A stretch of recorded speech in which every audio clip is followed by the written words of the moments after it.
What's up, fellow gamers? Phreak here, and patch 13.10 is coming in about 2 weeks. I am a game designer on the Summoner's Rift team on League of Legends, and I am, I guess, headlining, if you want to call it that. It's maybe a bit lofty, an item update that is affecting AD carries in the 13.10 patch. This video is fairly informal. I have very loose notes. In fact, they're all going to be on the screen. You'll see how many there are. And it's going to be me basically talking about the process of how we got to the changes that are going to be shipping in 13.10 and any interesting stories along the way. For me, as someone who's been interested in game design for a really, really long time, this is the kind of stuff that I would have liked to see a lot of. So hopefully this is helpful to anyone who is an aspiring game designer. I'll try to be helpful there. Otherwise, it's a look at how stuff is done at Riot, at least a little bit, at least on our team, at least the things that I've seen, and hopefully some helpful context, even if you're not interested in design, but you want to know about how the game is being built and how it's being developed, then maybe this stuff for you here. So it'll be probably some random tangents. I will try to stay a little bit on topic via the notes that are going to be on the screen. We'll see how it goes. But yeah, 13.10 has a big itemization update. There's one that's hitting assassins. There's one for supports, which are like both are pretty structural. AD carries is pretty structural. There's some balance changes to fighter items. There's some balance changes to tank items. There's some very minor balance changes to mage items. Either way, the one that I had the biggest hand in is AD carries, and so that's what I'm going to talk about because I have the ultimate context on that. I don't have ultimate context on the other ones because I didn't like lead on those essentially. And again, lead is a bit lofty, but we'll talk about it. So the first thing is, this is a refrain I have seen now a lot of. This is probably the whole Ghost Crawler Paladin thing as well. It's, hey, Phreak is here, and now he's just buffing AD carries. It's obviously easy to sell a narrative. Certainly, community opinion, at least the really engaged like Twitter and Reddit community opinion, is that AD carry is overpowered, and I am very visible on the team because I spend a lot of time and effort and have a pretty big platform for reaching out online. And so, oh, here's Phreak, the AD carry main, buffing a bunch of AD carries. I would like to note to you that there's not that much factual accuracy here. I've mostly been maining support this season, and I mained jungle the last two. Historically, I guess, sure, I've been an AD carry main, but like, my diamond climb has been jungle and support over the last 3 times, so, you know, again, lots of intelligence here on the internet. But regardless, even if I was an AD carry main, it still wouldn't be a very useful refrain because this is not how work is assigned. I do not get to decide that we're going to buff AD carries a whole bunch systemically. That's not how the team works. I don't have that kind of pull, and I wouldn't do that even if I did. That's just not how this works. At the start of the year, and I mean, the funny thing is I have been as transparent as possible, and what's nice is at least some people are informed and fight back some and try to correct the record some, and that is helpful, and I appreciate you if you're someone who's been like, well, actually, Phreak said this. Seriously, I appreciate you trying to help set the record straight. But even with me giving as much context and clarity as possible, there's still the XD, here's Phreak running around buffing AD carries and trying to make his role the strongest possible. And it's like, well, okay, if people want to complain, they're going to complain, and I can't really stop that. But I'll talk about this topic for a little bit here, which is, again, this is not how work is assigned. I don't get to say AD carries should be buffed, and that just happens out of nowhere. So the first sort of big project I worked on was in 13.1b, where Infinity Edge and Navori Quickblades were purchasable at 40 crit chance, so you can buy a second item. It also had a buff to Bloodthirster, a buff to Overheal, which shipped in 13.3. The very next thing it did, by the way, in 13.3 was buff a bunch of damage supports, aka the ones that can kill AD carries, so, you know, don't let facts get in the way of your narrative, folks. And then 13.6, of course, had systemic nerfs to AD carries, which I also shipped because they needed to happen.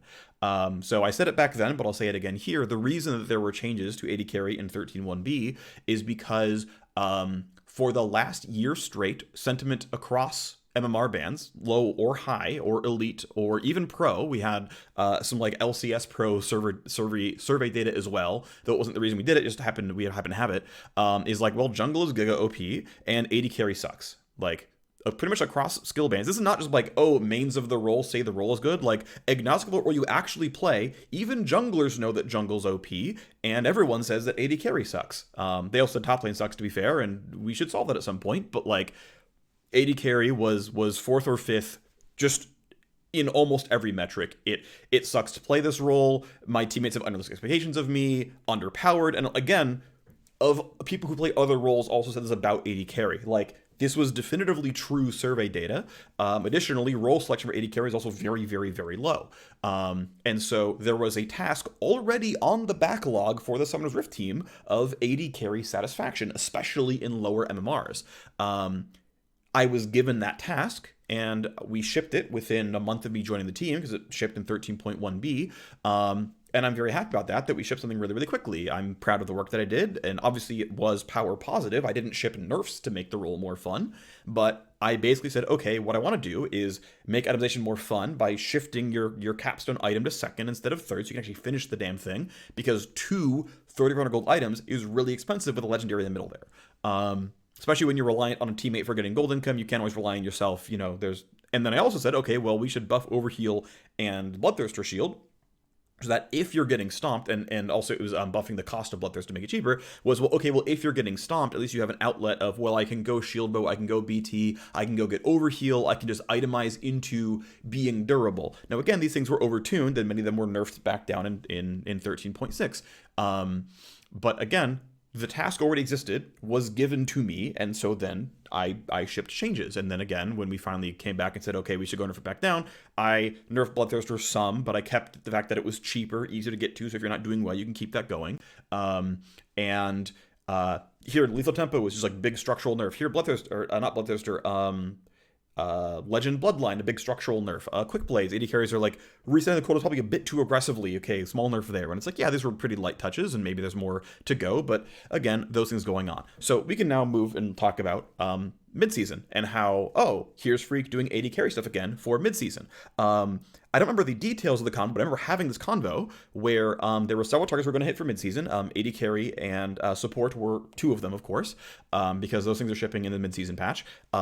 And the team lead asked if I had a preference of which of these I wanted to tackle. And I said, oh, I can kind of do any of them. I've got ideas for I think it was like there are 3, I think, worlds to design, ecosystems, rather, to design. And he's like, I'm going to give you AD carry. And I'm like, okay, cool, sounds good. And so, again, like, I can dig up the receipts if you really want, although I don't really want to leak Slack convos. I was cool with doing any of the item ecosystems we were planning on doing for mid-season, and then was given AD carry by the team lead, which, to be fair, I probably do have more context in AD carry than most other designers in the team. So it's probably, like, correct for me to be on this project, but, like, whatever. Like, I'm down to do any of them. I think there's fun leads for a lot of classes where stuff could be happening, but I also have only had limited time. So, yes, it is true that my output has been quite a few AD carry buffs. I buffed AD carry in 13.1b. I, nerfed Samira. I nerfed, whatever, it doesn't matter, right? Like, the point is, I mean, there is technically, like, yes, some of this track record exists, but, like, dog, I'm not the one making this happen. All of these task selections are different stuff. Sorry, but that's just, this isn't the correct narrative. This isn't accurate. That's pretty much the point on this bullet point. Let's move on to the next topic. So, AD carry mid-season. Version 1 of this, I actually checked my emails before writing this out. This was the day. I emailed out on March 9th that I had shipped a bunch of changes into a far future build of League of Legends that we could patch into and start playing with the mid-season AD carry item update. There were a lot of things to change. So let's give some context here on some timelines. Much of this is not my work. So actually a large portion of this is not my work. So I'm going to keep saying this name because I think this dude is wicked smart. The lead gameplay designer of League of Legends is Riot Axes. This dude is I think an incredibly good game designer. And I remember talking with him during Worlds. This was I think I had been accepted as a game designer, I believe. Like, I know I learned during Worlds that I passed my interviews to join as a game designer at Riot. I was not yet slated to join the Summoner's Rift team. That actually came later on. Whatever, it's not an important detail. But I remember talking with him during Worlds, either before or after I learned that I was going to get hired. And he had brought up the idea of shifting Infinity Edge, Quick Blades, and Rage Blade into mythic items. And my memory of this conversation is more just him being like, hey, I think this would be good, and we just like had a convo about it. That it would probably be good if IE and Quick Blades and Rage Blade were mythic items. I don't remember there being a ton of extra context. I remember saying I think it probably is a good idea, and obviously this implies shifting Kraken Slayer and Shield Bow and maybe Gale Force as well at the time out of that space. I thought, yeah, definitely, could have legs for sure. And then, again, when given the task to, I don't know, beginning of March or late February or something like that, to start tracking this down, it's like, yeah, go, dream up a mid-season AD carry item update. And I remember spending a lot of time trying to find, okay, what are the right goals we're trying to achieve? Some of this is like, okay, well, I've already been given some specific tactics, which is, right, switch the places of Shield Bow, Kraken Slayer, i.e. Quick Blades, and Rage Blade. And then, kind of like backfill goals against that. But, I think tactically it was smart. And it's like, okay, well, if this is going to be my system, how do I design the system appropriately? What goals are you supposed to set? And I want to be really clear that, like, if you're going to be doing any kind of professional game design, especially if you're going to do it in a team, it is really, really important that you do set, like, goals. And, like, goal 0 is always, it's fun and or satisfying. Like, that's just always going to be games. You're trying to make something that's fun or satisfying. But it's like, okay, what things are actually trying to achieve with these things? Because, like, it's fun. Forehead is not useful. That's the underlying principle no matter what. So it's like, what are you actually trying to do here? And so there were several things I wanted to go for. So one was just opening up choice structure, where it's like, right now you basically have two mythics. In current live League of Legends, you have two mythics, right? You have Kraken Slayer or Gale Force or Shield Bow. And then you also have Rage Blade or IE or Quick Blades. Those are both functionally mythic items, right? You kind of can't skip either one of those slots. And there's only like 3, and they're unique against each other, which means they're in a very tight bracket. It's functionally mythics. And there's 2 mythic slots, and it's like, okay, well, clearly something wrong here with them both being mythic. So why don't we just have 1 mythic? So okay, cool. Infinite is a mythic. What does that mean? Quick Blade is a mythic. What does that mean? Rage Blade is a mythic. What does that mean? And in version 1 of what I went for was also I want to bring back Static Shiv. That was like the first thing I tried to do was bring back Static Shiv, because to me that item has always been really, really sweet. I actually really enjoyed that brief moment where you could do, it wasn't good unfortunately, but it was the Static Shiv plus Rapid Fire Cannon plus Stormrazor triple energized build. I wanted it to be good. Sadly, it never was on live, but it was like, okay, what if I could make that a thing? And so the 2 big goals that I remember having were, again, open up choice structure. So it was open up choice structure, and then also it was like make these mythics like transformative is going to be what I'm going to use a lot here, like sort of transformative in how your champion plays. That ultimately, like, Infinity Edge Lucian should play a bit differently from Quick Blades Lucian. Now, it should still be Lucian. I think like a good underlying goal of an item system, at least to me, for a game like League of Legends, where your individual champion means a lot, is that items help, right? Like, items are different. They do matter. Like, when you pick item A versus item B, like, something changes about the game. But that you should still be playing your champion. And that's just not like I'm not inventing things out of nowhere. I'm not suddenly like the only guy to know this. But like, yeah, that's probably, the sort of power levers here, right? Is like, I don't feel like you should be playing items. You should be playing your champion. But that said, Quick Blades Lucian just cares more about his Q and his R. And IE Lucian cares more about his auto attacks. And Rage Blade Lucian is maybe just probably not viable, but that's okay. We're not trying to make every mythic, good on Lucian. Whatever, that's fine. But the idea that, like, well, if I pick this mythic, that probably means I want this other set of legendaries that synergize with the mythic. So, like, not all items going to make sense. Like, Quick Blade's Hurricane is probably not a really common pairing outside of some very specific situations where maybe it really does. Zeri is an example of this, but most champions are not ever going to care about both those things. My auto attacks hit multiple people, but also I get cooldown refresh, but only the main target. That's kind of weird. Either way, whatever.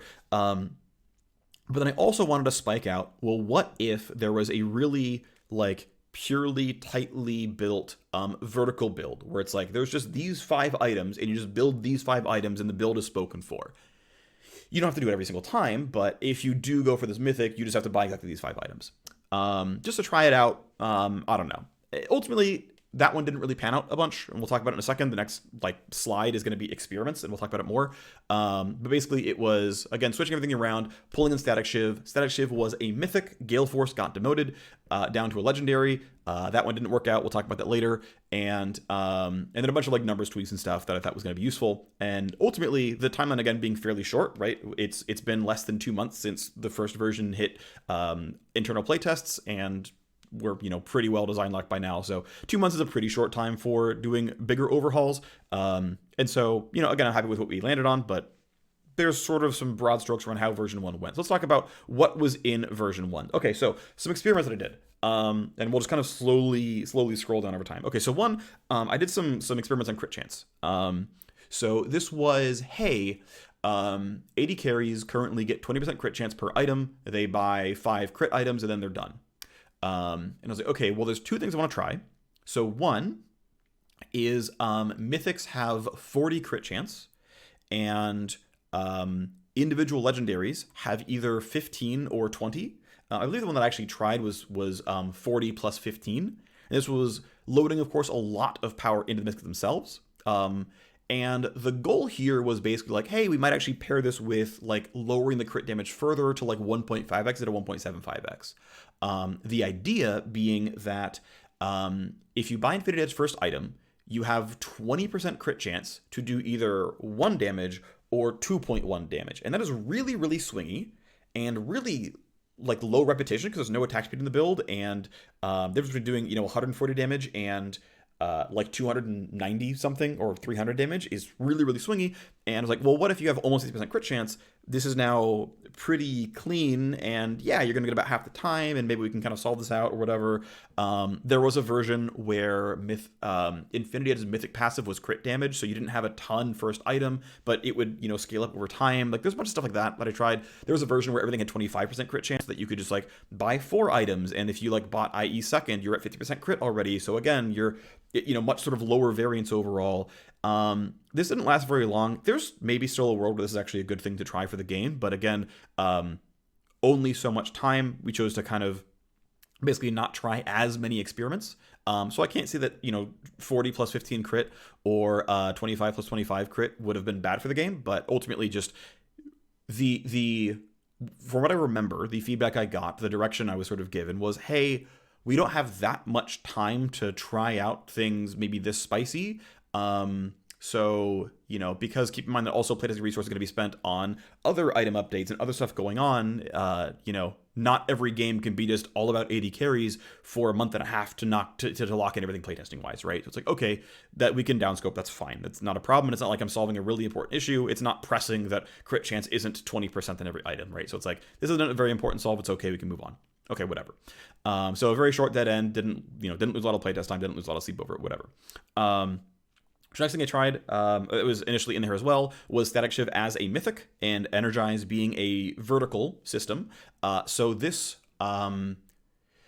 briefly, Gale Force was remade as an item called Energize Battery. It gave you, so there was a version of Static Shiv where Static Shiv, the mythic passive was Energize rate. I think it was like 25%. Per legendary, so you had double the energize rate once you like finished a full build, which was right Gale Force plus Shiv plus RFC plus Stormrazor, and it was up really, really often. I also made it such that Static Shiv carried RFC and Gale Force, which was briefly energize, and Stormrazor's damage on the lightning. So that the lightning would, be like 120 plus 120 plus 120, and I would just hit everyone for 480 damage, and the energize rate was twice as much. And of course, I wasn't getting crit damage, I wasn't getting very much attack speed, I wasn't getting, CDR / ability haste, but I was like high move speed, pretty high AD, and your first damage, your first auto is going to hit really hard, and it's going to slow and stuff. And again, this is the kind of thing where maybe there was a world where a energized vertical can make sense. Maybe I'm not super optimistic, but we didn't test this for a very long time. A couple things here. One was there wasn't a satisfying version of Gale Force as a legendary. So there was a version where I said, okay, what if we just shipped live Gale Force, but the cooldown was really long. The first one I tried was 5 minutes. It was flash cooldown. That just feels too long as an item. I think Guardian Angel can make sense because it's passive and it's okay if it doesn't get popped for a while. It's just up for the one team fight and you got what you wanted and that's okay. But like Zhonya's is 2 minutes. Gale Force is 2 minutes. Like getting a legendary dash, my instinct is that item is always going to be just too good. And so I never really tried just live Gale Force with legendary, just ship it, whatever. Just confidence was like, yeah, I don't think we can just ship a legendary dash. Every ADC is going to buy it, and it's just going to make the class really broken. So no, we're not doing this. Also, there's no opportunity cost for other classes, so now Darius buys a second, and just the game breaks. Like, very quickly the game breaks if Gale Force is legendary. Didn't play it a lot, but, like, just pretty sure that's true. So again, tried a remade version of Gale Force, where, okay, Shiv's mythic passive was not energized rate. Shiv's mythic passive was number of bounces, which, okay, makes sense. That, you know, that's a synergize scalar with Shiv. And Gale Force is just a new item. It's called Energize Battery, and it just gives you Energize rate when you buy it. Obviously, and it has Energize on hit, of course, you know, the normal stuff. It's got a Kerchai Shard, you know, all that stuff. The feedback for obvious reasons was like, hey, I can only ever buy new Gale Force if I'm going static Shiv. There's no reason to buy this otherwise. Yeah, true.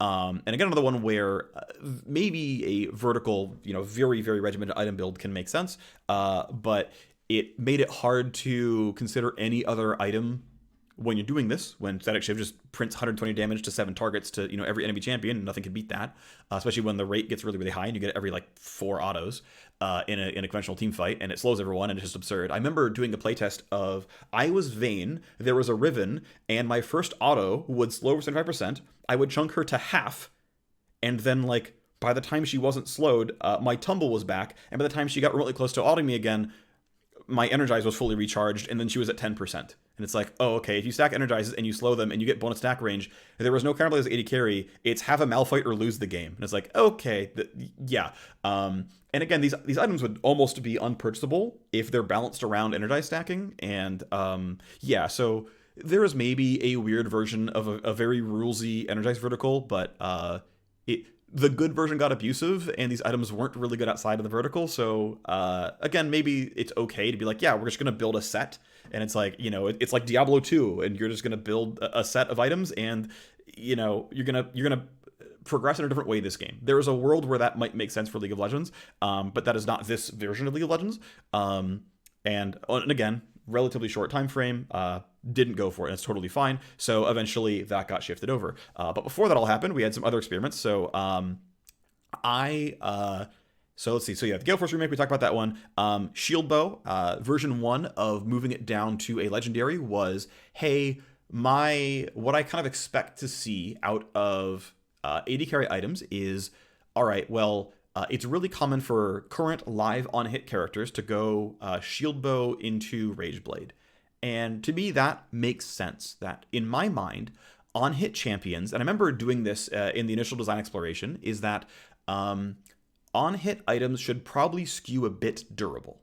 That was like an intended thing, because I thought about combat patterns and target access and everything like this, and it's like, well, okay, if you build Infinity Edge, you're going to have high attack damage, you're going to have relatively low attack speed because it's not on your mythic, and you're going to have decently high spell damage. You're probably not going to have any ability haste, but you have high AD, high spell damage, and high auto attack damage. And, you know, you might just end up being kind of high range because, you know, if you buy like a rapid fire cannon, one big crit is actually not that bad. It's going to be, you know, 800 damage or something. That's like actually pretty good. So, you know, in a full build, that's not too bad. And it's like, well, yeah, I landed a Jinx rocket with RFC. I pressed W, then I pressed R, and it's like, you can do that all in an Infinity Edge build and on a champion that builds Infinity Edge, and you get a lot of output from, you know, really far away. So you don't need a lot of durability, and AD carry should be assassinatable. This is like very important. This class can be assassinated. Okay, then you have Quick Blades builds. Okay, Quick Blades probably also going to be pretty squishy. They're also going to rely on spells a lot. Of course, they do need to weave autos to get full value, but you know, they're going to have more ability haste, so they're going to have, you know, more tumbles or more condemns or more rocket jumps or more buster shots or more feather storms, right? Xayah ult.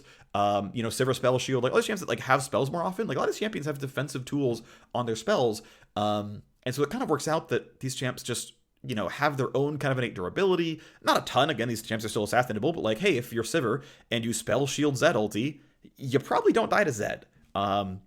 Jinx does, but, you know, whatever. And I thought about, okay, initially the version of Static Shiv is like, yeah, you're taking pot shots, it's RFC and Static Shiv, and it's all just, you know, individual autos and playing far away. Again, but it'd be durable. Oh, but Rageblade users have none of those things. they're going to have low spell damage. They're going to require high uptime because their first auto doesn't do that much damage. These champions need to be able to remain in the team fight at like 525 range. So they probably need baseline durability. And I looked at items that already existed. I was like, well, Wit's End exists, and Wit's End gives you a bunch of bad exists, which helps you be durable and actually feels pretty good. Blade of the Rune King is an on-hit item that comes with lifesteal. In fact, if you're in a one-on-one, it slows your target. And obviously, there's some abuse cases where, like, Renekton, I don't want to say abuse cases, these champions just have good items. But like Renekton and Aurelia, they go to one-on-one you, they auto you 3 times, you are slowed, and it's like they're going to chase you down. But that's also, I think, kind of okay. They're fighters, they're allowed to stick to a target. I think that's kind of reasonable. But again, this is about marksman. Callista's 1v1, gets a Blade of the Rune King in there, and it's like, okay, cool, I can, keep you at arm's reach for a bit longer, that's kind of cool, but in a team fight, what do? Well, I get a shield bow, right? Unless I'm allowed to really, really greed and go Kraken Slayer, I get a shield bow. I get a Rage Blade, I get a Wit's End, and I'm like, okay, cool, I have a 500-point shield, I have 50 bonus MR, not horrible. It's like, yeah, these champs should probably skew a little bit durable. And it's like, okay, cool, I'm going to move shield bow to legendary, and knowing how strong everyone having access to shield bow is, let's skew it towards high attack speed champions, right? Let's give shield bow a bunch of attack speed. I was going to consider giving it life on hit or just on hit damage, just like throw a recurve bow on there. I think version 1 of shield bow had a recurve bow in there somewhere. And I was going to skew it there. The weird thing about that is on hit champions don't actually really want that much more attack speed. Like if you look at Blade of the Rune King has 25% AS. That's actually relatively low. Like, Kraken Slayer has more than that in any sort of functional case. Gale Force pretty much ties. And it's like, they actually don't really need that much attack speed. It's actually very easy to overcap. You look at champions like Callista, who has a very high attack speed ratio, so it's pretty easy to overcap there. Also has really high attack speed growth, so again, easy to overcap.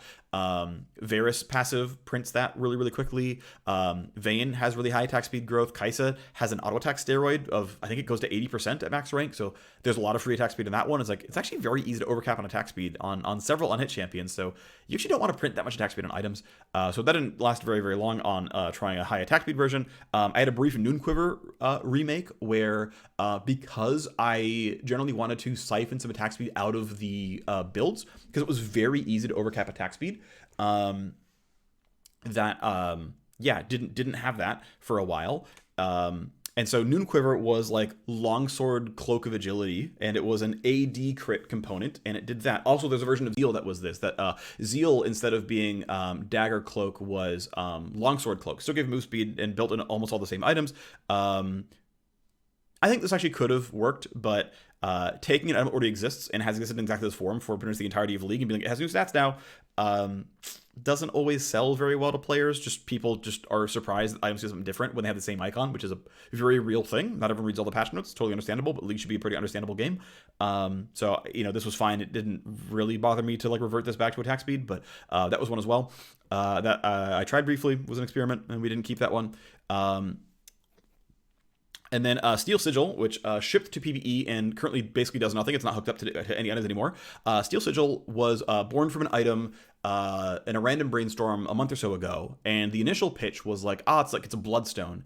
It's a component that builds into both Bloodthirster and Shield Bow, and is a way to really obviously sell that these items are unique against one another. Because if Shield Bow is moving to Legendary, every AD carry in the game can suddenly buy Shield Bow and Bloodthirster and have access to 1100 points of shield at all times with no strong opportunity cost, because they're priced against legendaries, not priced against mythics.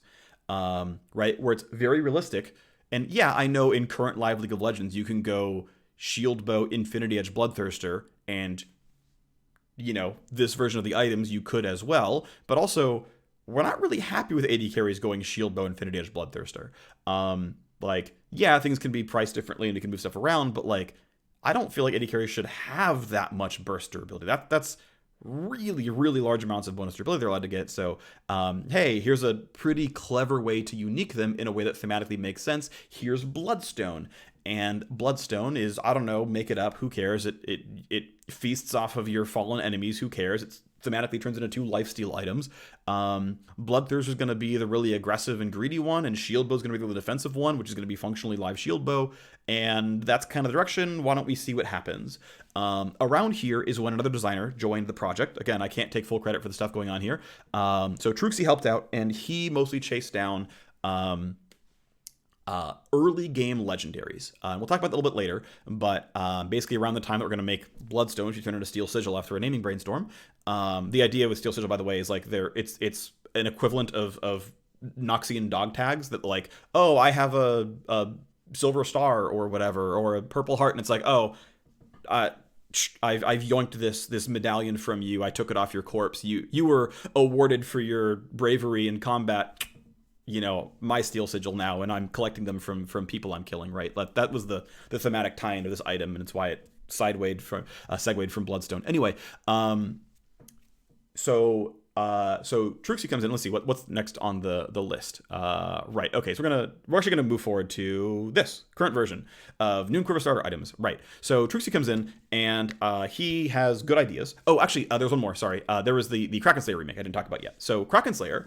What I wanted to chase down was Kraken Slayer as a percent hybrid pen item.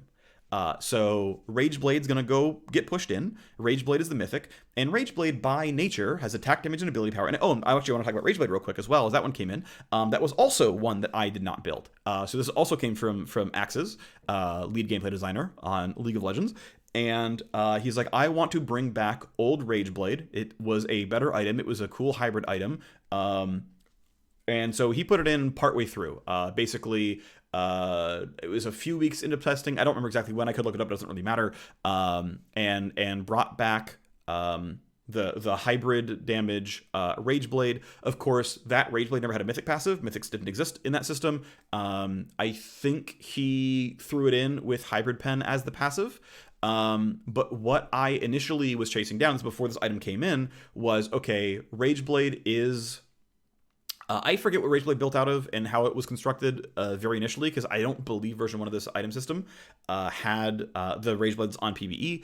But regardless, the goal was that Kraken Slayer is a hybrid pen item. It's for the Kaels and Teemos and the magic damage auto attackers of the world, because it turns out that when you're going to buy some on-hit stuff, you're going to buy a Wit's End, you're going to buy a Blade of the Ruin King, you're going to buy a new look Kraken Slayer, and we'll talk about that, because it's not this anymore. But it's like, hey, this item builds out of Last Whisper. It builds out of not Void Staff, but Blighting Jewel. It's going to build out of Recurve Bow, and it's going to turn into attack damage, ability power, attack speed, armor pen %, magic pen %, and it's got the Kraken Slayer 3-hit passive.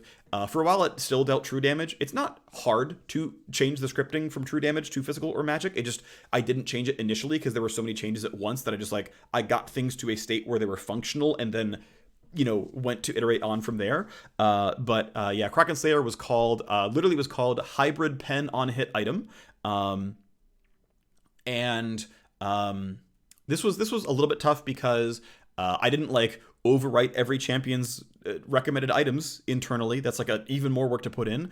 I'm going to send an email with the changes. We're going to have a playtest. I'm like, hey, here's the items, here's what they are, whatever. At the end of the day, you're in the middle of a game and you're focusing, and it's like, oh, I bought Kraken Slayer because it was on my shop, and I just kind of forgot. But also, this item gave you good stats. It gave you attack damage, gave you ability power, gave you attack speed, gave you some on-hit damage that was kind of front-loaded. It's it's not unreasonable to buy the item. It's not shaped that far away from live Kraken Slayer. But the tuning was probably not great for it. Either way, this ended up being not the best. I think there is still room for a Last Whisper plus Blighting Jewel item. It just ended up not being Kraken Slayer. The reason I did it is because the name is emblematic of an anti-tank item, right? You bring down the beast. It was the true damage item. It's good against people who stacked armor if you're an AD carry. And this is, it's going to shred armor and MR. It's for hybrid, and if you're going to be hybrid champion, you're probably auto-attacking, so the stat profile is going to line up, and it's going to be fine. But ultimately, walked back on that one, slammed the hybrid pen onto Rageblade instead, and said, okay, we're going to just kind of maintain Kraken Slayer as an item that's going to live on its own, just a legendary version of this item that is already on live, and this idea of having good hybrid pen, that's just going to be a function of Rageblade itself. And ultimately, to me, Rageblade as an item, it doesn't multiply as hard as things like Quick Blades or Infinity Edge, where not only do they have stats, but they literally have a stat that multiplies your other stats in the game, right? The more attack speed you have, the more cooldown reset you get out of Quick Blades. The more crit chance you have, the more spell damage you get out of Quick Blades, which is multiplying your AD. the more crit hits you have, the more crit damage, functionally, you're getting out of Infinity Edge, which multiplies your attack speed in AD. It's like these items are all very multiplicative that grow as you buy items. And so right now, and as recording this video, Rageblade has a really aggressively tuned mythic passive that is demonstrably stronger than Divine Sunder's mythic passive. And that is intentional, because to me, if you're a Divine Sunder user, you can just buy a Black Cleaver or a Cyrilda's and you're still a functional champion. But if you're a Rageblade user, you are hybrid. Like your Teemo, your Kayle, your auto-attacking, you might buy a Kraken Slayer, right? You might buy some physical damage items. Rageblade itself has little AD on it, and you're going to, auto-attack for 130 damage per auto-attack without any other items by mid-game. You do have meaningful physical damage output, so you need a hybrid pen item because Void Staff won't cut it, and Last Whisper upgrades, Lord Dominic's won't cut it. So here, have it on your Mythic instead. And to me, that makes sense. I think it actually fits shape of the item. Again, it fits the sort of growth curve that IE and Quick Blades have, and it's why the numbers are there on that one. So, okay, let's go on to closer to what we have shipping onto PvE, which has already been there for a little while. And so it's Noon Quiver starter items. Again, one of the big goals was choice structure. And look, if you want to greed out and buy Mythic as your first item, you can. Infinity Edge and Quick Blades and Rage Blade and Gale Force are efficient items that are good, that have, pretty big spikes of their primary stats, and they are totally strong items. They're totally worth buying. You gotta buy them, you can. Their build paths are not overly generous. There's a BF sword on both the IE and the Gale Force. There's a Cloak of Agility on all of them. Okay, cool, whatever. Okay, Quick Blade's pretty easy to buy, sure, but whatever. That's I'm not like trying to make the build paths bad. I just don't care about making them really, really generous to players. They don't have Noon Quivers on them. But okay, well, if you don't want to greed out for Mythic first item, you can buy one of the few specially tailored starter items. And this is basically Static Shiv, Storm Razor, and Kraken Slayer. These are the three new items that build out of Noon Quiver, and the other ones don't build out of Noon Quiver anymore. Noon Quiver, of course, very, very efficient, very, very easy item to build. If you can't get your 300 gold recall, you can still buy 2 longswords, or a longsword and a dagger, or just a longsword, and it's going to progress towards your first item. And I think this is one of the best things that happened in the Mythic update, was giving players decent items they can build toward for their first item. Now I know on live, those are Mythics. Wow, it feels pretty good to get the components of an Iron Spike Whip, or just a Sheen on the back as you go towards Divine Thunder or Trinity Force, or to get the pieces of Lost Chapter or the pieces of Catalyst or whatever. Like, yeah, Mythics on live have really, really generous, easy build paths. This version of Mythics is not meant for you to buy at first item. You can, again, if you want to, that's fine, but at your own risk. There are good starter items, though, that build out of Noon Quiver, and you can pick the one that you want. And they're shaped as, hey, high DPS uptime is Kraken Slayer, and hey, it's very similar to live Kraken Slayer. We'll talk about that a little bit later. There's Storm Razor, which is, hey, I'm actually all about really short trades. I'm gonna Lucian, I'm gonna E double auto Q you, and when Storm Razor's up, I'm gonna go for the trade. I'm Caitlyn, I'm Jhin, I'm gonna try to find my big single autos, and I have the reach to do so. I believe Energize will trigger off of Ezreal Q, so Ezreal can land it as well, and find that poke, and good for him. You can go do it if you want. And there's Static Shiv, which is very happy it's back because it's a really fun item. Static Shiv does pretty low damage, but deals double damage to minions, and is meant to be a way to access wave clear. And if you're winning, it's like, yep, look, what I want to do is actually crush the mini wave fast.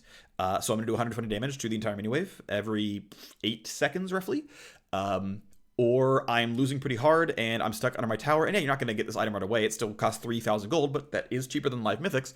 You can get Shiv and you can fight back for the wave, and you can hold on a little bit better, and you can get wave clear. And if you're going to go side lane on Vayne or Quinn or something, congratulations, you got a wave clear item back.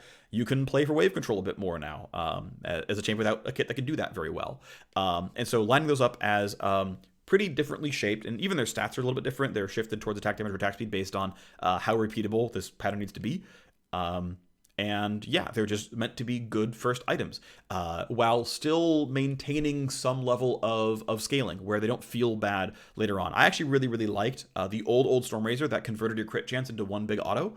That was kind of what we were going for. So Truxie's first iteration of Storm Razor was, I forget if it was flat damage, the percent bonus AD, but it was some percentage of attack damage, the percentage scaled with crit chance. And it was like, yeah, on a cooldown, your first auto does bonus damage.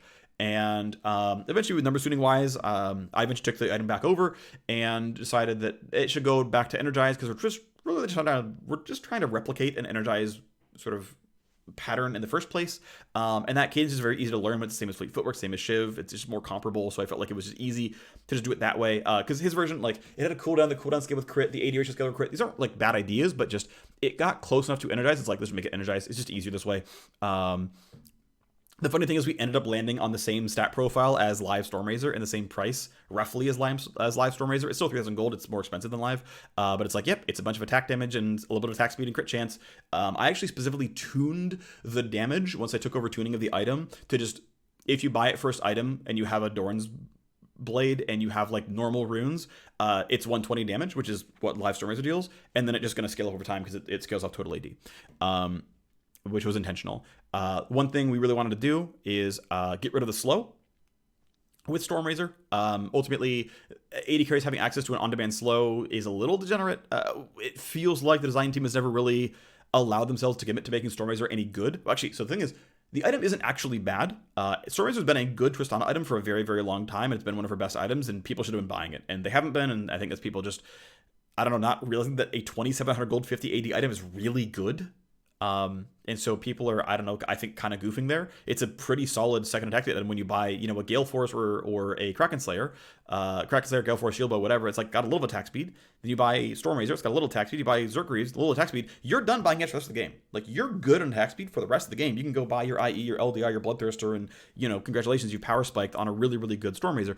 But I don't know, people didn't like it. I don't know what to tell you. I think that item was actually strong, but we put it in a spot where people are going to buy it, and we're willing to make it, you know, let it be popular.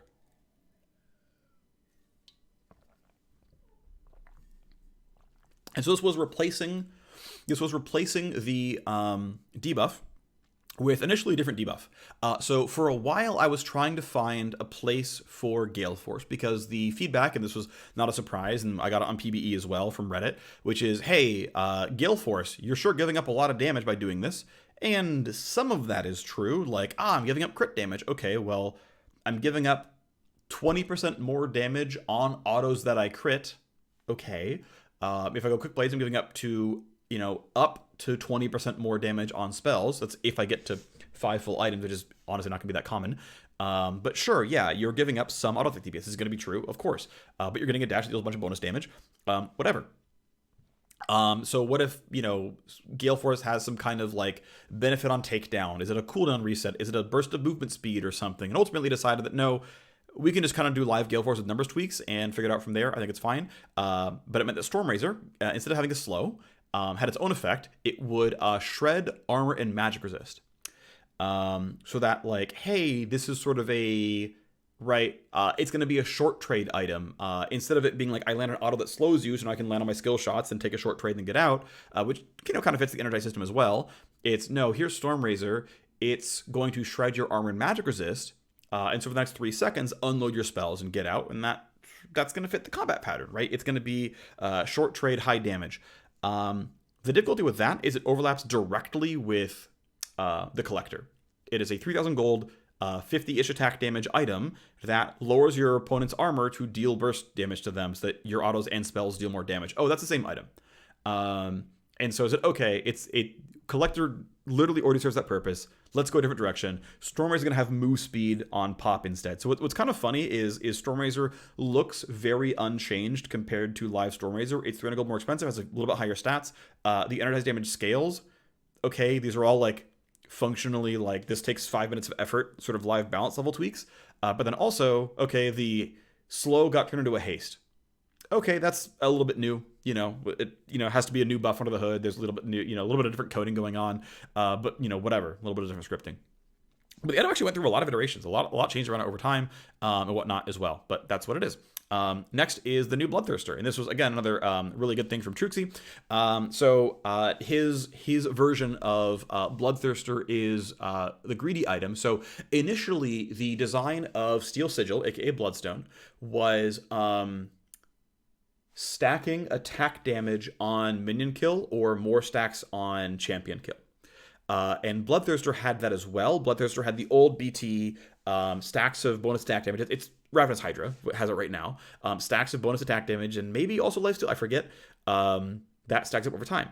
And of course it would carry the stacks from Bloodstone, so you could buy that and go for it later.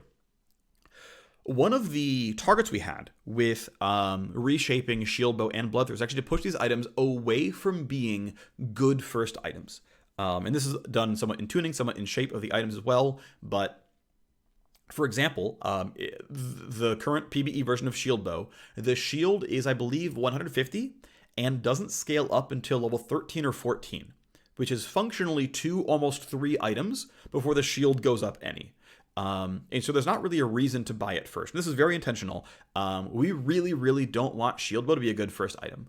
I realize that Shield Bow shipped as a mythic item, and we were telling you to buy this thing first, but I think this broke a lot of combat patterns and made us tune champions in really unfun ways, because it turns out that if you're a crit user, this means that you're an auto attacker, which means your primary output doesn't have a resource cost, which means you can do it infinitely forever with no actual penalty other than you have to be in range of minions, which is frequently not a real cost.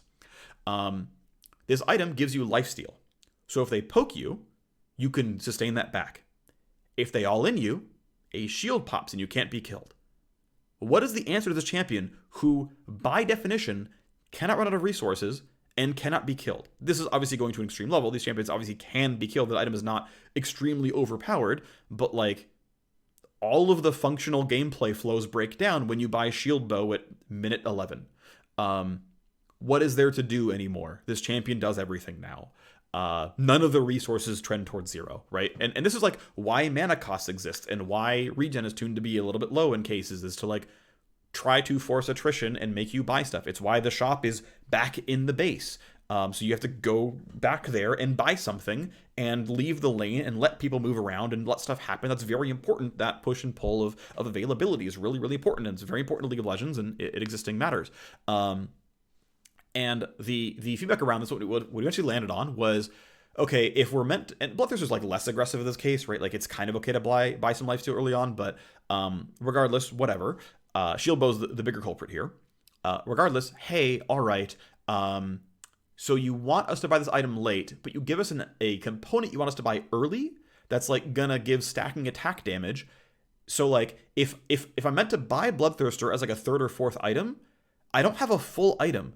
And like, this is item 4. I don't get to sit there and farm miniways for 10 minutes between team fights. Like, if I'm buying it first item, I'm still chilling. Plates aren't even down yet. I can farm CS. I don't have to be anywhere. Maybe there's a dragon, whatever. Then I go mid and I farm another bunch of waves for 5 minutes. And finally Baron spawns and my BT's fully stacked. Who cares? We're fine.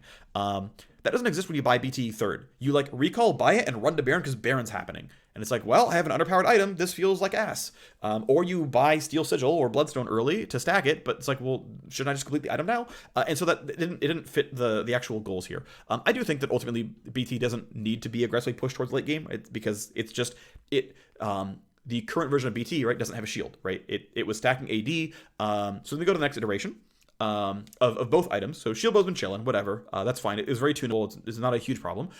Steel Sigil then became gain health on minion kill, which the initial tuning was a little bit too high. We moved that around. It's fine, whatever. It's a numbers thing that's not hard to do. It takes a day of like, oh, yep, the number's wrong. Okay, move over, right? Like you do one play test, you're like, yeah, okay, you see it in action. You do the math in your head, and you're like, well, if I lifesteal a wave, I get this much. If I just last hit the wave, I get this much. In between the two, that's the number. And like, you playtest it, and it's like, actually, Sivir one-shots the wave, and turns out that she only auto-attacked 4 times, but, Ricochet and Q killed it all, so okay, the numbers are off, right? Like, whatever, that's fine.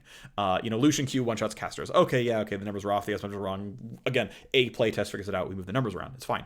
So Steel Sigil became health restore on last hitting a minion. Great, that's fine. But that is now another effect that says, well, I should buy this early. Steel Sigil should be bought early because it is a sustained tool for when you don't have 50% lifesteal and 300 attack damage to fill health a wave no matter what. That's when Steel Sigil is good. And so I remember other people had brought this up, but I was like, hey, should we just kill Steel Sigil? It doesn't fit the pattern that we want for these items, which is to buy them later on. This feels like an early game component that you're meant to like. This feels like a Noon Quiver functionally. I was like, yeah, okay, we should kill the item. And so unhooked Steel Sigil. What's interesting is I actually hooked Steel Sigil up to Death's Dance because thematically Steel Sigil and Death's Dance were kindred items, right?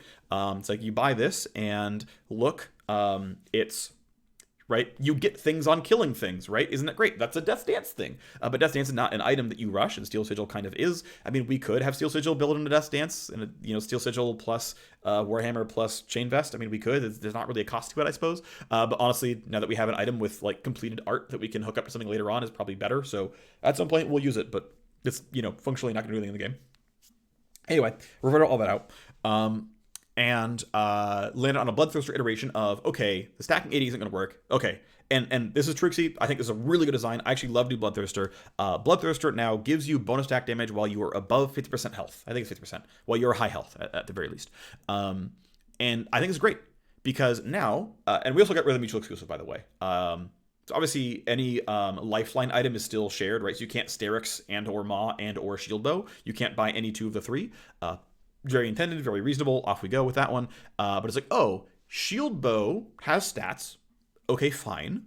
But it's a bit under Huntsman Gold efficient. And then when the shield pops, you're at 1/3 HP and you get a shield. And that's what you're paying for. You're paying for expecting to be bursted at some point. And so you objectively deal less damage than other items, but it's so you don't die at some point. And that's the cost. Okay, cool. There's Shield Bow. It gives you a shield. I tuned the numbers, by the way. I like went in and, bought out a bunch of builds that, okay, how much shield does Ma give me at any point in time? Okay, I'm going to use that I'm just going to do 3/4 the size of Ma on a ranged champion is how much Shield Bow gives. Because Ma is, I mean, it's a strong item, but like it's not offensive on AD carries. Obviously, they have to give a crit chance for it. Okay, but Ma, right, gives you MR, gives you a fat shield, you get some crit chance for it, and you can choose to go Ma. And it's like, yeah, I choose against Syndra and Fizz once in a while. Okay, cool, moving on. So, okay, well, you're giving up less because you're not giving up crit chance. You're actually getting lifesteal instead of MR. So, you're still getting some kind of cool defensive output. Okay, well, the fact that it blocks all kinds of damage means, okay, I'll just go for it. Gives you 3/4 as much because it's going to be a bit more effective because it'll block Zed damage as well, right? It's more ubiquitous as an item. It's going to work in more situations. So, okay, 3/4 the size of Ma. Cool, good enough. And said, look, you're not buying Ma first item, at least not on 80 carries, so I don't have to tune this until second or third item, and so that's the tuning. And basically, it's like, at various points in time, throw item up. This is about how much shield Ma would give you, cut it by 25%, and that's what I'm going to make Shield Bow do. And so that was the tuning that I chose for Shield Bow, and it's been chilling there for a while. Seems to be fine. So that was stuff on Shield Bow. Again, new Bloodthirster, being that it gives you bonus AD if you are high health. Right? You can't have both at the same time. You can buy Bloodthirster to be like, oh, I'm going to lifesteal, but I'm going to stay healthy. I'm going to kite well. I'm not going to get assassinated. And if this is true, I can stay topped off. And though I don't have the overheal shield anymore, that's gone. That doesn't exist on Bloodthirster anymore. I'm going to stay topped off. And if I get that, I'm going to have really high AD and I feel good about it. Okay, cool, good for you. You're going to have a high attack damage. You're making the call, right? You're basically making the bet that I'm not going to get bursted. I'm buying an item that gives me just flat AD and some lifesteal, which doesn't matter if you're stunned, doesn't matter if you're fizz ulted. You just get, one shot. But if you make that call, good for you. Great. We'll see what tuning says, right? We'll see what people, what the result ends up being for the item, but that was the kind of the goal of the item. And again, that shape was Trixie's. I moved numbers around eventually because I like my numbers tuning, and we're getting pretty close to ship. So of course, do that as it needs to be done. But that's where we go with that one. Kraken Slayer update is obviously very similar to live Kraken Slayer. It gives you attack damage, gives you attack speed, gives you crit chance, and every third attack you do a bonus damage to your target. So this was so the initial version that I put in once they took it away from true damage was the damage was split half physical, half magic. This was when it was the hybrid pen item, which again I thought reinforced the idea. And obviously we're not that far away from it, but ultimately Trixie put it in as it has a ramping damage thing. So this was something where the item wasn't good enough late game because so I think for a while it dealt physical damage, and it was very easy to miss the physical damage coming out. And I remember like I was playing Jinx in playtest, and I was gonna buy my last item, and I had BT, I had LDR, I had IE, I had whatever my Zeal item was. I think it was Hurricane, and sorry, my monitor's turned off. I don't know if any of that hid from you or not. Regardless, here we are. We're back. Okay, so hey, here's. And I'm like, I could buy Kraken Slayer, but like, I'm like reading the numbers on the tooltip, and I'm like, I don't think this does enough damage. Like, I don't think I care. every third auto, I'm going to do like 1/4 more damage. That doesn't feel like a good mythic passive. Maybe it actually is, and because it's stat efficient, but I just like, I don't feel like there's an item here for me. And so, anyway, Trixie added the 50% damage amp if you get the same target again. And so what's fun is, so this doesn't work like Silver Bolt. It doesn't reset if you switch targets. If that champion is in range and you can commit them later within, I think it's like 6 or 8 seconds, the damage amp like tracker is still on them and you can keep doing more damage. So you don't get penalized for switching targets. Not really. And suddenly it's like, oh, okay, cool. I can see it now. And what's interesting is, some of the early feedback has been around, this feels like it's an anti-tank item, and it still holds the name of that. The shape is on staying on the same target for longer, right? Maximum output is on your 9th auto or later. It's faster with Rageblade. They work cooperatively well with Rageblade. But it's like, okay, it's not an LDR replacement, but it is going to be good if you're going to stay on the same target. And it helped give it like a real identity of like what I'm trying to do with this item. Again, it is one of the new Quiver items as well, so it's like pretty good to buy early on. It's a pretty efficient stat package and it's pretty solid. But so the two things that happened are, one, I changed the damage to magic. And changing it to magic, I know like I've seen plenty of the Reddit comments of like, what if AD carries deal too much magic damage? They're not. So even in the version where it was Static Shiv is a mythic. Static Shiv is a mythic, and it carries 120 damage from every energized item, and you're going to do 480 lightning damage to every enemy on the enemy team every 6 auto attacks. Chance we're still dealing 2-to-1 physical to magic damage. Like, it still wasn't close. This is going as hard into magic damage as you possibly could, and it still wasn't, like, you clearly still wanted LDR as physical damage. Like, it was clear what you're going to amp. There was never your word you're going to avoid. You're never going to go Void Staff. Frozen Heart and Randy Winds and all those items are still going to be good. Like, all that was still going to be, like, the right choice. So, like, that's not what the numbers are. But one thing that making Stormrazor and Kraken Slayer deal magic damage is it let the number stand out. It says, okay, I dealt this damage, and I can see, oh, there's my 85 damage popped up. I actually know how much it's dealt. Because it won't usually do as much damage as critting will deal. So, you know, a Kraken Slayer hit is going to do less damage than a crit, just like basic crit would do. But if it pops out as a blue damage number, it's like, oh, I know what Kraken Slayer did here. And it lets you, without reading the tooltip, understand what this item does. And this really does a lot for satisfaction. For saying, okay, I can tell what this item is doing. It does a lot for that. And it's like, really, as far as I can tell, like, you're not suddenly invalidating Malphite and Rammus because you do 80 magic damage every like 6 autos. Like, seriously, it's fine. It's not a big problem. It's going to be okay. But it's like, hey, that was the shape of that, and the ramping damage helped make that a little bit nicer. So of course we have Shield Bow, the way it is, right? Which is, now it has no attack speed. It just builds from, I believe, Pickaxe, plus Vamp Scepter, plus Cloak. It is 3,000 gold. It is a bit of AD. It is a bit of lifesteal. It's actually pretty good attack damage because, you know, you're building from decently sized components, but it's some attack damage, some lifesteal, and it's a shield. And it's like, those are your stats, right? Like, it's cut down and simplified. It does give you attack speed on shield pop. I don't feel strongly about benefits on shield pops. We tend to put them on these items as just, hey, the shield pops, go fight through it, go be a bit more offensive as the item. I don't really feel strongly about it. My instinct has usually been that if you're paying for the shield, just let it be a good shield. And you know, we don't need to throw stats in places that are going to be harder to notice. But something that's just kind of been fairly common is the idea of, no, the shield pops, you know, fight back to get your health back, right? So Ma and Shield Bow being this, and the live version of Shield Bow gives you attack damage when it pops. This one just gives attack speed. Is like, no, fight back and lifesteal your way back up, and you know, try to get your health pool back to where it is instead of just, you know, fully running away, which is pretty reasonable. I mean, it's the whole Bloodborne shape, which is pretty reasonable as well. And again, I don't think there's necessarily wrong with that one. It's just not one that I intuitively went for, but I think is reasonable and certainly something that League does quite a bit. I think it's okay, but again, just wasn't my invention by any means. So yeah, talk about the fact that magic damage is kind of everywhere. Next thing is Gale Force's new rules. So once we basically went back to, hey, there isn't a satisfying version of Gale Force as a legendary. Gale Force needs to be the mythic. Static Shiv goes back to being a legendary. Obviously, it's one of the starter items functionally. Early game legendaries, well, still scales pretty well. Both bounce count and damage scale with character level. But okay, Gale Force is updated. So understanding that Gale Force is going to be lower DPS than Infinity Edge and Quick Blades. and it's going to be probably not scale as hard as Infinite Edge or Quick Blades. I wanted to try to move Gale Force in a way that was going to let it scale a bit better.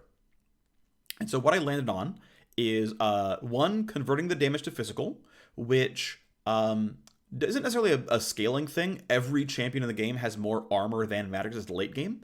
But assuming that you're going to buy a Lord Dominic's, it's going to multiply your damage because it gives you a bunch of armor pen.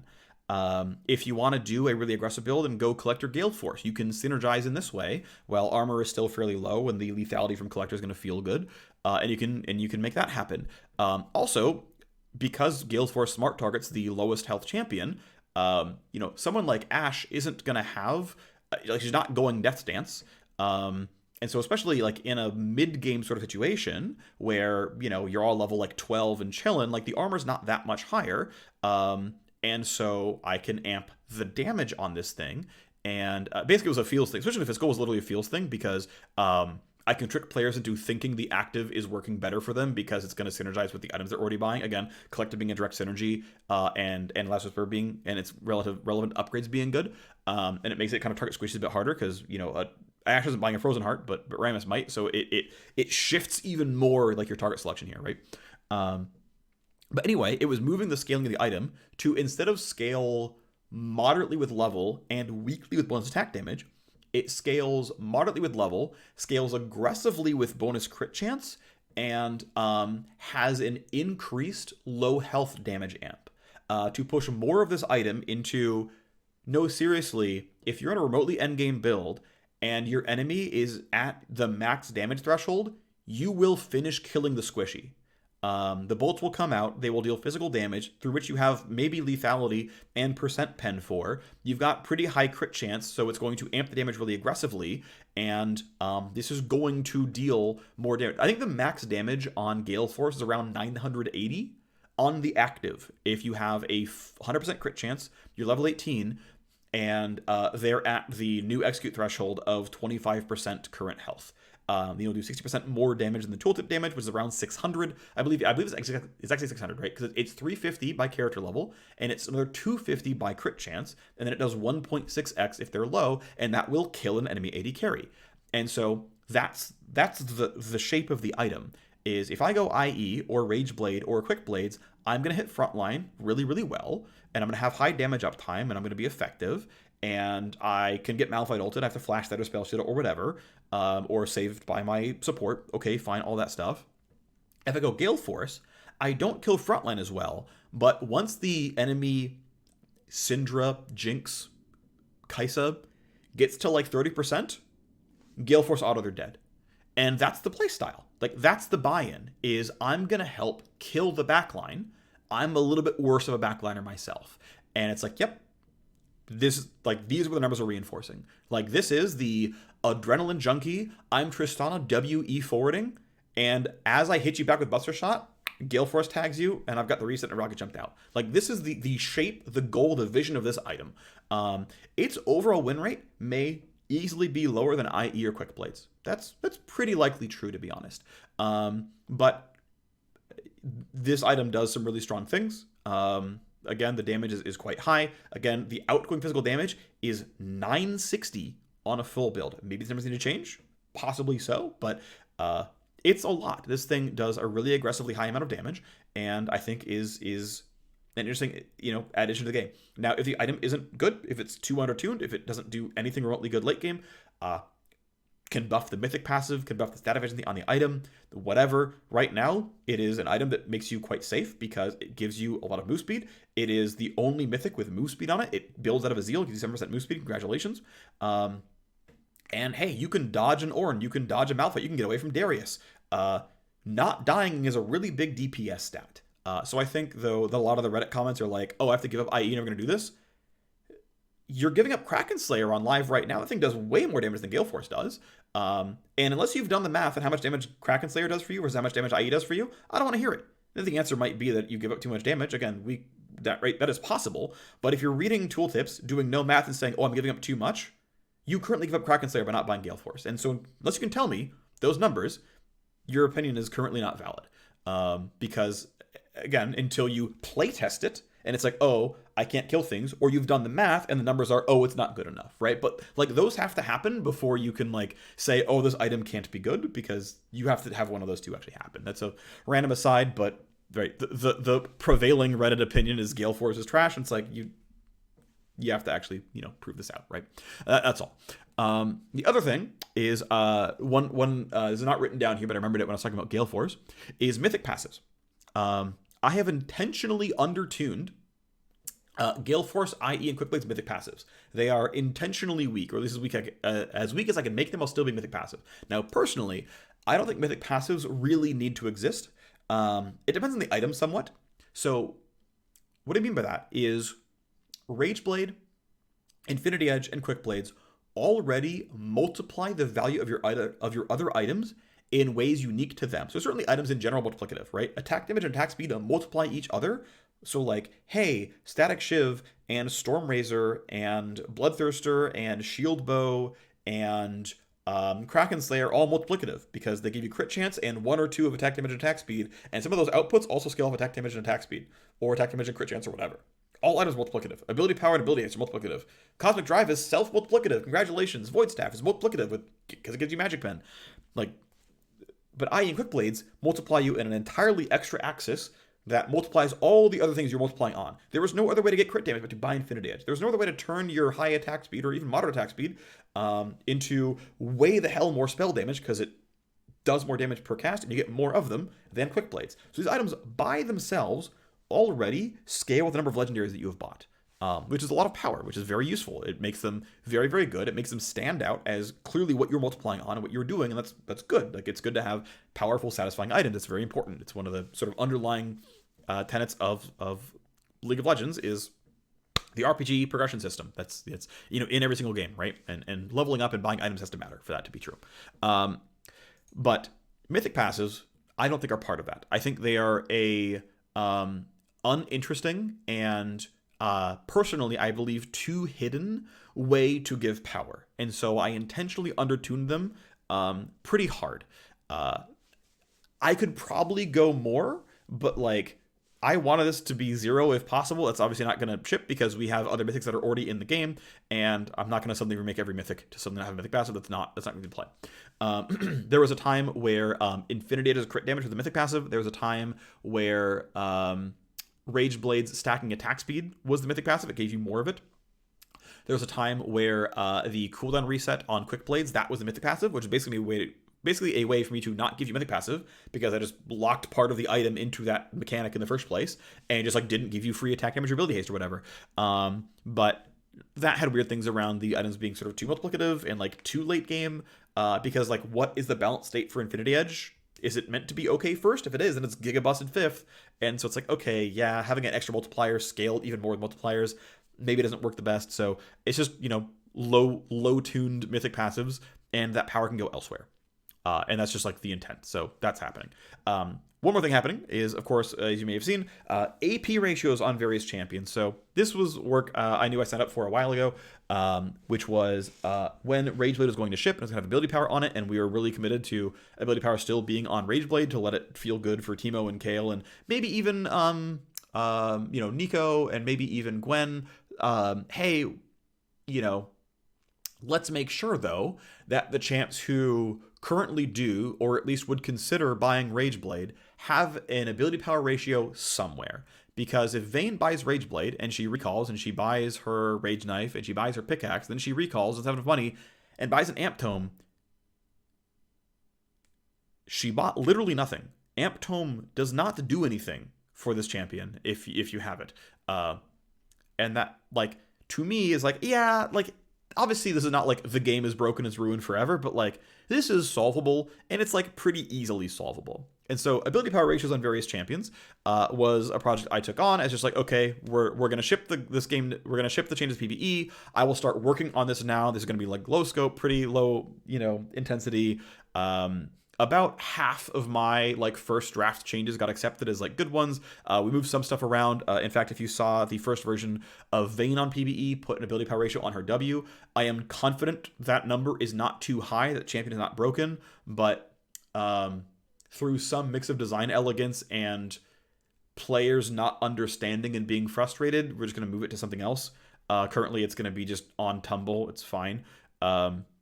Basically saying, hey, Akshan buys this, Kindred could buy it, Vayne buys this, and there was one more I forgot. But there's various champions who do not have ability power ratios, and they could, and let's put them somewhere where it's going to be at least a little bit useful. And so I basically chose one utility outlet and one damage outlet when possible. This allows AP. So the sort of goal here is to make ability power feel distinct from attack damage. And it's why I chose Silver Bolts, because attack damage can't scale Silver Bolts, but hey, ability power can. Whereas every other thing on Vayne's kit, it's like if it scales your move speed, that's weird. It's possible, but maybe a little too weird. But I think maybe could have been an option. But it's like, well, okay, screw it. It's going to be on Tumble, which is like, whatever. It's repeatable at least. Who cares? It's just there to not feel bad. There doesn't have to be really left design goals there, but that was kind of the hope. So it's on Akshan's 3-hit passive, which deals magic damage on its own. So it's a very easy fit into ability power. Also, the move speed gain through his Q. Cool. Have a little bit of move speed and get some ability power. So that, if someone gets Staff of Flowing Water, and you get some AP for that, well, congratulations. If you get Baron Buff, you get some AP for that, congratulations. If you buy Rage Blade, you get AP for that, congratulations. It scales you on a slightly unique active, which is like a little interesting. Just it's one extra small way to be like, maybe I will go Rage Blade, using that little bit of move speed. That's kind of nice, Oh, I got Baron. Cool, I move a bit fast. That's kind of cool. Instead of just being like, well, I generically do more damage, cool, whatever. Like, just a little something different, I think, is valuable. And so I generally tried to put it in places where a Nashor's Tooth would interact with it. Again, these numbers are not tuned to make AP versions of these champions viable. None of these champions are going to buy Nashor's Tooth. That's not where the numbers are. It's not close. Just buy Kraken Slayer and Bloodthirster and whatever. That's going to be better items for you, just for sure. But, okay, well, nudge you in the direction. And if we like it, right, if it's like, actually, we got some room to go, maybe we will accept the alt build, kind of move in that direction. But sort of taking AP Twitch as the I guess I'll say the standard for it, or even AP Shyvana, where it's like, hey, these champions function differently, right? These champions do different things when built ability power. The things they care about are different on their kit.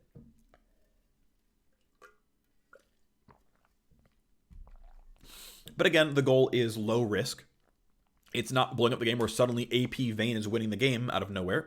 It's you don't feel bad about Amp Tome is goal number 1, and then the rest is mostly risk mitigation. So that's where that came from. That's what that is. So that is the rundown on the AD carry item update. What kind of went into design decisions, what was moved around based on feedback, what the goals were, and hopefully it's going to land on a good spot. So yeah, the hope is that you have a much more wide open ecosystem of items you can buy for AD carries. I actually want to point out a couple of small things before I end here. There is a lot of random tuning passes. So Collector getting +6 lethality. This is Mortal Reminder getting, I think it's 10, or it's 5 or 10 more AD. It's Mercurial Scimitar getting 10 more magic resist. It's just tuning a bunch of small items. Oh, it's Hearthbound Axe is getting grown from 1,000 to 1,100 gold and getting 5 more AD. That's a gold efficiency upgrade. Zeal is getting 50 gold more expensive, losing 3 AS, and actually losing 2% move speed. That item was way too gold efficient. Recurve Bow is getting shrunk down to 1 dagger instead of 2, and it's going to be an overall cheaper item.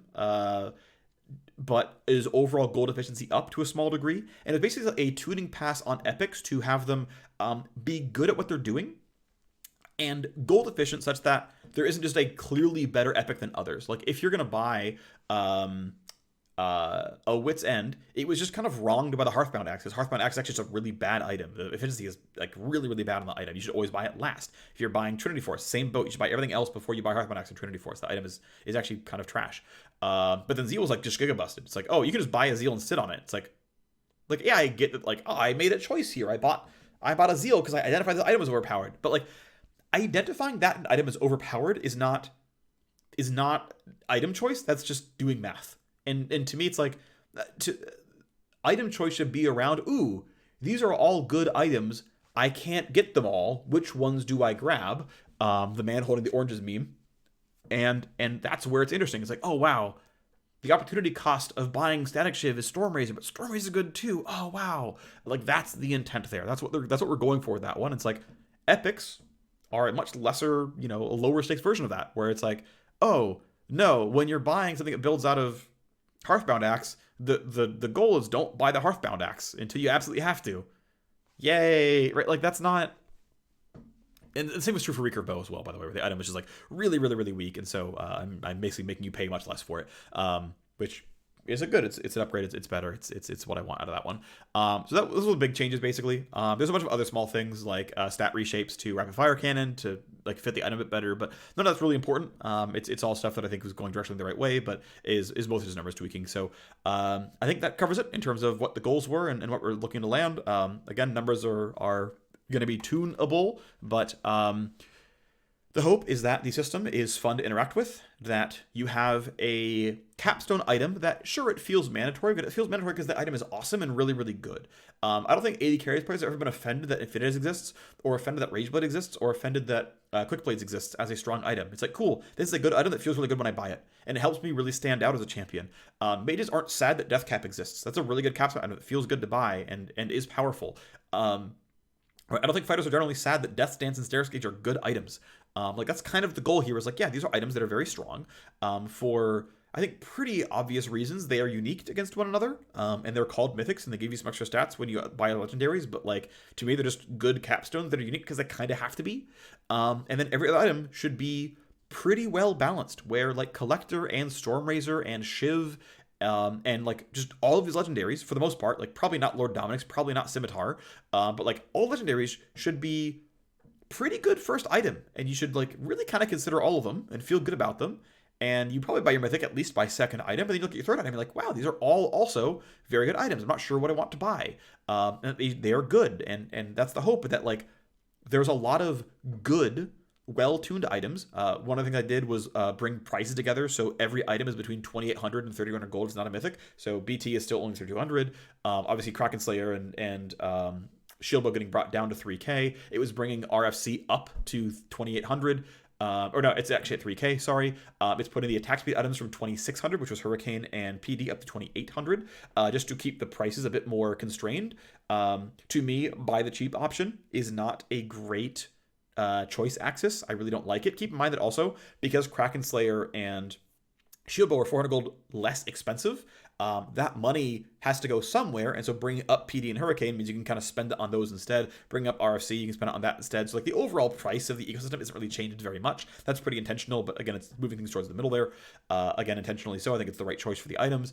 I don't mind there being some price differences. I think it's fine, but again, I like bringing them closer together. I think that's just... It just makes it easier to compare, because I think part of the reason people didn't like Essence Weaver for a really long time, and part of the reason people didn't like Stormrazor still, is because the item is cheap but good. So it's like you compare it to, I don't know, some other item, and it's like, oh, I get less stats than this. It's like, yeah, you save 300 gold, you finish it sooner, like, just buy it. But like Essence Weaver and Stormrazor have been strong items for a very, very long time that people just overlook, and I think part of that is actually the pricing. So that's part of why those prices went up. The final thing I'll bring up is ability power ratios on these items. These are tuned moderate. I don't expect Static Shiv Vagar to be good, but Static Shiv has a 0.5 ability power ratio on it. Now, the problem is that against minions, that is a 1.0 ability power ratio, and it means his auto attacks one-shot the wave, and it can't stack Q anymore. Well, it one-shots the casters, which is not a thing Vagar wants to do, so it's not actually a good item on him. So, like, there was a playtest with Static Shiv Vagar, and then the player realized what I knew when I designed the thing, which was like, oh, I shouldn't do this. But it's fun. But yeah, Stormrazor has an ability power ratio on it, and Static Shiv has an ability power ratio on it, and it's not on RFC, but it's on Stormrazor, Static Shiv, and Kraken Slayer, because again, I'm thinking of hybrid champions. I'm thinking of Kog'Maw and Kayle and Teemo and Gwen and Varys, champions who's like, yeah, actually, I'm going to buy Rageblade, probably. I might buy Nashor's Tooth. I mean, Kayle certainly will. Teemo certainly will. You know, I've got some attack damage. I've got a lot of attack speed. This scales.